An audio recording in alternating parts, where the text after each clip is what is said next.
Hola, soy Francisco y esto es Corruption Girl, su vistazo directo al sórdido mundo de los escándalos de corrupción. And who am I? That's not a secret I'll never tell. You know you love me. XOXO. Hoy hablaremos de un escándalo de corrupción que estaba en todos nuestros libros de historia, pero que seguramente no lo notamos: la Revolución Francesa. Si han tomado clase de historia en cualquier país de América o Europa, y sobre todo si han tomado clase de historia conmigo, han de tener la Revolución Francesa medianamente clara en su mente. En resumen, había reyes en Francia, pero la nobleza y el clero, o sea la iglesia, no pagaban impuestos, así que la perrada, o sea la gente pobre, se rebeló, le cortaron la cabeza al rey y a mucha otra gente.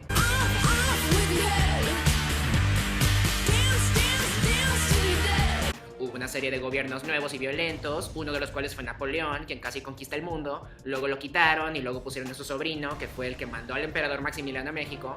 Francia se hizo como unos miserables y...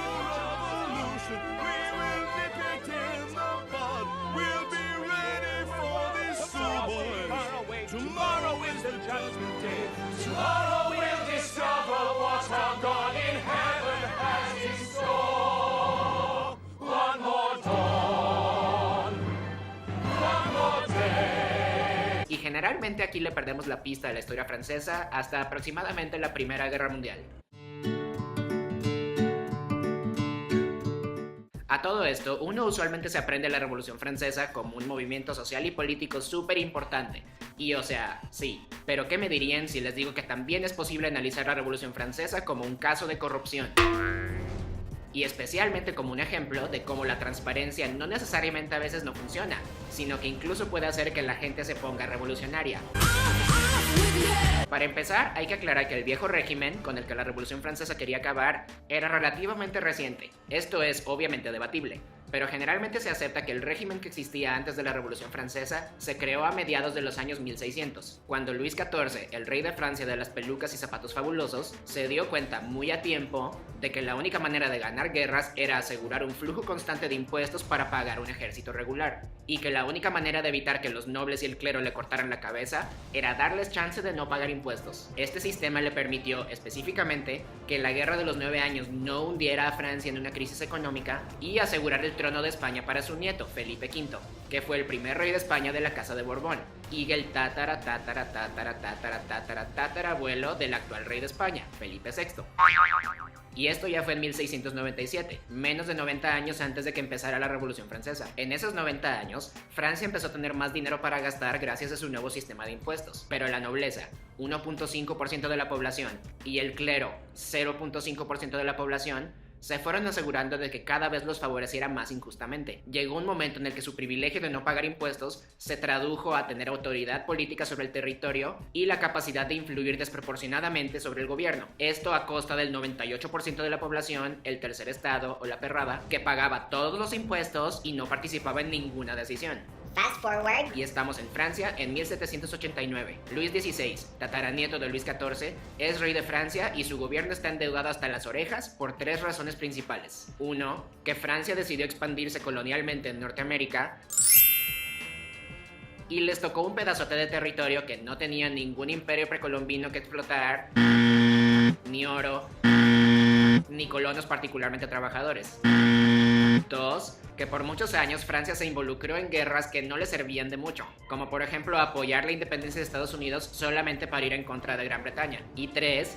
Que Luis XVI intentó ponerles impuestos a los nobles, pero no solamente no lo dejaron, sino que sus primeros ministros, específicamente Jacques Necker y Charles-Alexandre de Calonne, ambos miembros de la nobleza, dijeron: no pasa nada, güey, sacamos la poderosa y todo a meses sin intereses. Francia estaba en un hoyo de deuda tan intenso y los nobles estaban tan indispuestos a cooperar que el rey Luis XVI pensó: los franceses, ricos y pobres, están conmigo porque soy su rey y me aman. Seguramente apreciarán que sea honesto con ellos acerca del estado de nuestras finanzas y la necesidad de reformar los impuestos, y juntos llegaremos a una solución. Con esto en mente, juntó a un número igual de representantes de la nobleza, el clero y el tercer estado en los estados generales, que era como una especie de asamblea constituyente medieval, y en un ejercicio de transparencia, les expuso la situación del gobierno y la necesidad de reformar los impuestos. Hoy en día se me ocurren varios gobiernos que podrían hacer algo similar, dado que habemos quienes tenemos curiosidad acerca de ciertos aspectos del gasto del gobierno, pero digamos que Luis XVI tenía una audiencia más ruda frente a él.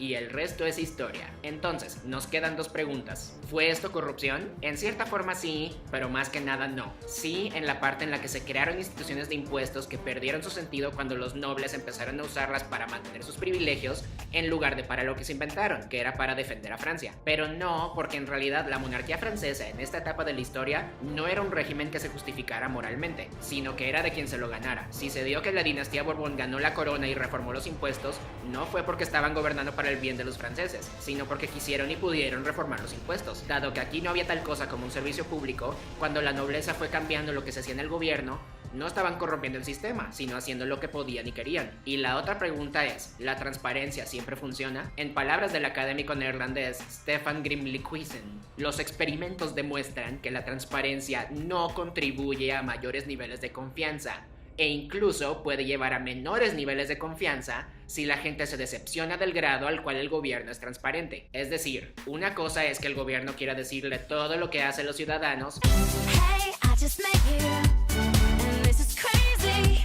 but here's my number, so call me maybe. pero otra cosa es que a los ciudadanos les guste. Y cuando no les gusta, no necesariamente van a reaccionar positiva o civilizadamente. Este video fue posible gracias a quienes me apoyen en Patreon. Muchas gracias. Si tienen dudas sobre escándalos de corrupción, tuítenme a @ligasycharolas. Nos vemos a la próxima.